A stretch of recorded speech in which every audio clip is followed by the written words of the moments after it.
प्रत्येक माणसाला आपण आपल्या ड्रायव्हरला फोन करायचा आणि त्याला फोन करून सांगायचं आत्ताच्या आत्ता गाडी काढायची, पोलीस बांधव सांगते त्या ग्राउंडवर नेऊन लावायचं, मग ते कितीही लांब असू दे.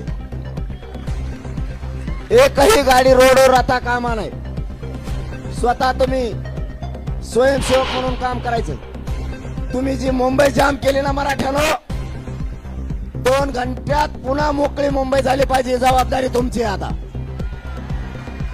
मला बोलता येणार नाहीये उपोषणला बसल्यावर, म्हणून मला एकही बातमी कानावर आली नाही पाहिजे किंवा पोलीस बांधव येऊन नाराज नाही झाला पाहिजे की या ठिकाणी गाडी लावली, या ठिकाणी ट्रॅफिक जाम झाली. आपण आझाद मैदानाला येणार होतो, आपण आलो. बऱ्याच जणाला वाटलं होतं पाय ठेवून द्यायचा नाही, मराठे मांड्या घालून बसले.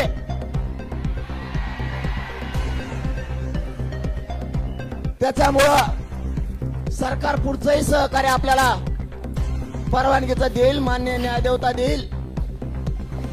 सरकारच्या हातात हे परवानगी देणं. सरकारकडे आपण अर्ज केलाय, वाटल्यास पुन्हा आता थोड्या वेळाने आणखीन अर्ज आपण करू. महत्वाची माहिती द्यायची. आपण समाजाला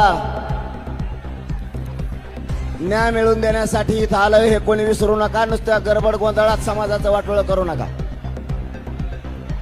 कोण काय सांगताय, कोणाचा काय म्हणणं आहे ऐकून घ्यायचं शिका.